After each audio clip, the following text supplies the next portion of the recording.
Hello, this is Kathy Eller, school nurse from Henning. And Gretchen Henderson from Silver Creek Elementary. Today we'd like to talk to you about our return to school health procedures and considerations. Marty, whatever happens, don't ever go to 2020.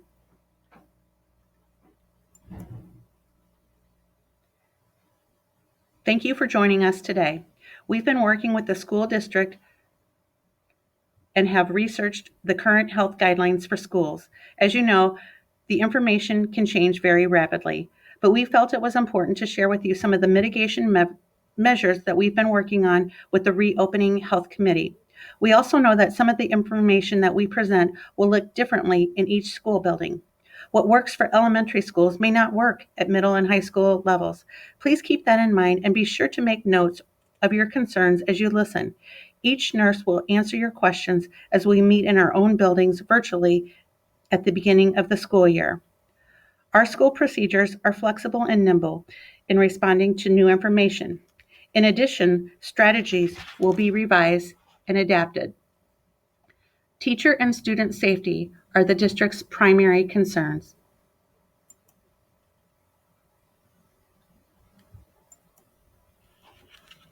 The first thing to remind you as we begin is a fact that you've no doubt heard about.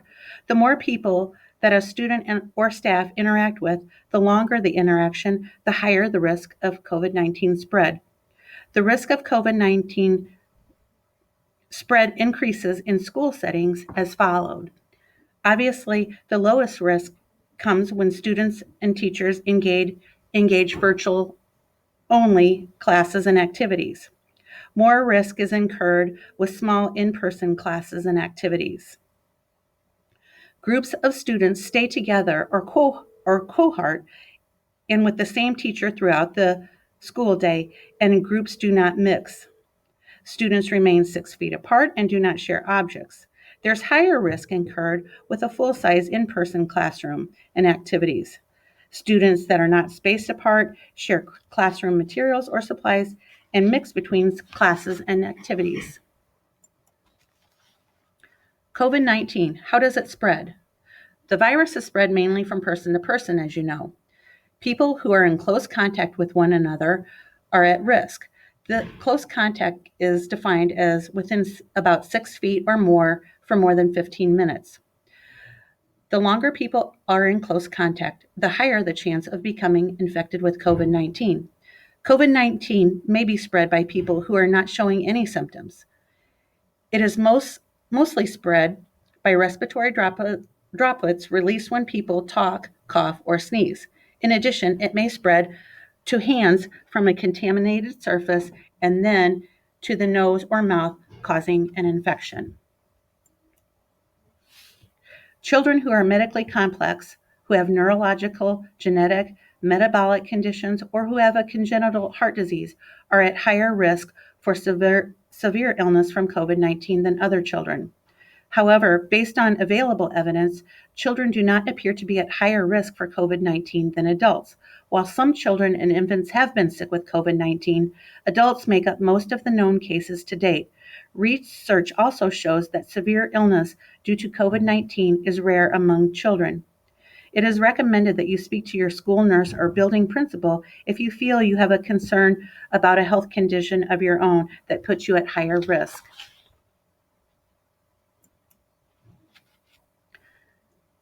Symptoms may vary widely from person to person. There's a wide range of symptoms ranging from mild symptoms to severe illness. Most people have not gotten very sick. Symptoms can appear 2 to 14 days after exposure to the virus. Our younger student population tends to exhibit mild or may be without any symptoms. People with these symptoms may have COVID-19, and as you can look through the list on your screen, there's several very common symptoms associated with this disease.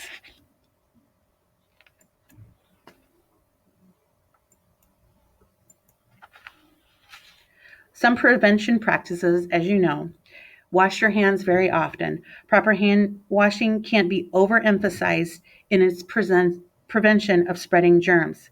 It is especially important to wash your hands for 20 seconds after leaving a public place, after using a shared device such as a computer or a book, after blowing your nose, coughing, or sneezing, before eating, before touching your face, after handling your cloth face covering.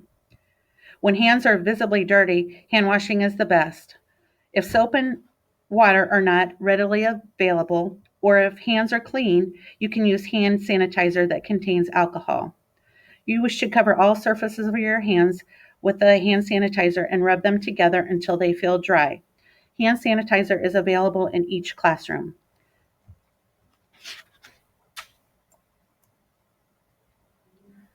Also, maintain 6 feet distance. When possible, put 6 feet distance between yourself and others. Space the desk or work area 6 feet apart when possible.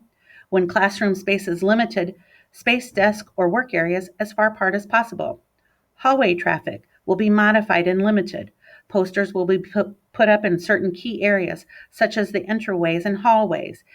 The bathrooms will also have signs, and the floors will be marked in some cases. Water refill stations are available, but not water fountains. You want to remind your students to bring reusable water bottles. Visitors will be restricted to essential visits only. Parents will not be able to enter the building except for meetings or as otherwise deemed necessary by the building principal. Parents may drop things off in the vestibule or front entrance of the school. Check with your building principal if you have questions about visitors. Face coverings. Wear your mask. Cloth face coverings are meant to protect other people in case the wearer is unknowingly infected and does not have symptoms. Masks should cover the nose, mouth, and go under the chin. The district has purchased extra masks for those who need a mask. Extra masks are available in each building. 2 cloth masks per student and staff are expected to arrive soon and will be distributed when they arrive. Face masks are required, except while eating and during band practice. Face coverings must be worn at all times in school buildings, even when social distancing is maintained. When outside and a 6 feet distance is maintained, face masks may be removed. The cloth face cover is not a substitute for social distancing. 6 feet distance is still recommended even when wearing a mask. There are a few medical conditions that may prohibit the safe use of a face covering. In that case, a note from the doctor is needed. A refusal to wear a face mask should be directed to the administration. Face shields may be worn by teachers in conjunction with face masks. When the teacher is in front of the class and a safe 6-foot distance is maintained, teachers may wear a shield only for students who may need to read lips and to facilitate language acquisition. Face shields alone may be worn with a heightened attention and adherence to the 6-foot social distance. Cleaning, and more cleaning. Maintaining a healthy environment is going to take all of us working together. We can't do it without the help of everyone, including teachers, bus drivers, support staff, and custodial staff. Every classroom and the office will have a spray bottle of disinfecting cleaner, which will allow for more frequent wiping down of desk and other surfaces for students and staff. Frequent cleaning of high-touch surfaces, including door handles, knobs, desk, tabletops, countertops, light switches, pencil sharpeners, are all going to be needed. Custodial staff will intensify daily cleaning measures. They may consider posting cleaning times to allow for maximum efficiency of cleaning. Cleaning products kept in the classroom must be in a safe place, out of reach from young students. Daily screenings for staff and students. It is important to monitor your health each day and stay home if you are not feeling well. It is recommended that staff visit the District Health and Wellness webpage for the most current district health information. Only students and staff who are healthy should report for in-person learning. Students will not be penalized for missing school and are encouraged to stay home when not feeling well. Students and staff with any of the symptoms of COVID-19 must remain home. If you or your students have a known close contact with a person who has been diagnosed with COVID-19, you must follow the Illinois Department of Public Health guidelines for self-monitoring and self-quarantine 14 days since last exposure. Stay home if you have a pending COVID-19 test. Parents and guardians will be expected to screen their students for COVID-19 symptoms each day prior to sending their student to school. The district will provide ID cards with a lanyard and a mask clip for each student. Our parents will ensure that elementary students will wear the badge to school to identify that they are symptom-free, and a health check has been conducted prior to leaving the home. Secondary students with a mobile device will use the Triad mobile app to complete the symptom-free pledge each day. Staff members should report an absence to the building administration as soon as possible to allow your building the best chance of finding a sub if you are sick. The district is issuing several no-touch thermometers for each school building for designated staff to check student temperatures each morning. Students or staff with a no-touch temperature of 99 degrees or higher should be sent to the nurse for an oral temperature check and screen. Staff should not contact parents with reports of temperatures or symptoms. The nurse will determine if it is safe for the student or staff member to remain at school. Many decisions will need to be made on a case-by-case basis. Please direct all health-related inquiries from parents to the school nurse. This is to avoid misinformation and to provide consistency throughout the district. Also note, due to privacy rules, the district is unable to share personal information about suspected or confirmed cases of COVID-19. If someone becomes sick, if you have a fever, cough, or other symptoms, you may have COVID-19. Most people have mild illness and are able to recover at home. If you think you have COVID-19, you will be advised to stay home and self-isolate.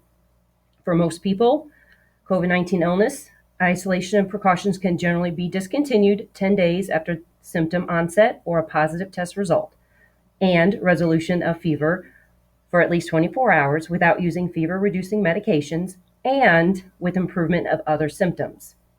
For those without symptoms, it is still important to self-isolate at home for 10 days after the date of a positive COVID-19 test. Prompt notification should include building administrator, school nurse, and personal health care provider. Triad will work closely with the local health department and follow current recommendations from IDPH, CDC, and ISB. Staff who are presumed positive or confirmed positive should stay home, monitor temperature and symptoms twice a day, and follow the guidelines. If you develop any of the emergency warning signs, such as trouble breathing, seek emergency medical care immediately. The health department will be in touch to ask questions about your symptoms and potential exposure to your close contacts at school. Your identity and personal information is private and will not be shared with anyone except Madison County unless you give consent. Please remember to answer the phone when the district or local health department calls. The district will send out notifications to appropriate staff and families only for a positive case. Contact tracing. Triad will contact staff members or parents of students who are positive for COVID-19 to determine close contacts. A close contact is considered an individual who was within 6 feet of a confirmed COVID-19 person for more than 15 minutes. Triad administration will contact individuals and families on a case-by-case basis under the advisement of the local health department. Triad employees should not notify Triad families of illness without the permission of the building administrator. The identity of suspected and confirmed COVID-19 individuals is kept private and shared on a need-to-know basis unless specific consent is obtained. Prior to re-entry to the school, the sick employee or student shall contact the school nurse to verify symptoms have resolved and the fever has been absent for 24 hours. Some prevention practices for your classroom. Teachers are encouraged to set up their room to fit their individual needs. The recommendations to decrease the risk of spread in the classroom include considering holding lessons outside so students may take a mask break if 6 feet is maintained. Space student desks as far apart as possible. Most of our classrooms will not allow 6 feet distance between desks. Consider assigned seating in the classroom. This helps with contact tracing or identifying close contacts. If a student has a medical excuse for not wearing a mask, consider placing that student in the front row and on the end of the row, spacing 6 feet apart as much as possible. Teachers may wish to mark a path of flow through the classroom to encourage social distancing. Encourage students to bring their own refillable water bottle. The water fountains will be closed, but the refill stations will be available. Frequent cleaning of high-touch surfaces and shared items. Each teacher will receive a spray disinfectant cleaner and clean those surfaces. Discourage toys and personal items that may be brought to school. Restrict sharing items that are difficult to clean or disinfect. Items that require sharing, such as tablets and books, should be disinfected in between use and hand washing encouraged. Ensure adequate supplies to minimize sharing, such as art supplies, and limit the use of those supplies and equipment by one group of children at a time, so cleaning and disinfect in between uses. Here's a possible sample of a classroom setup. Playground equipment.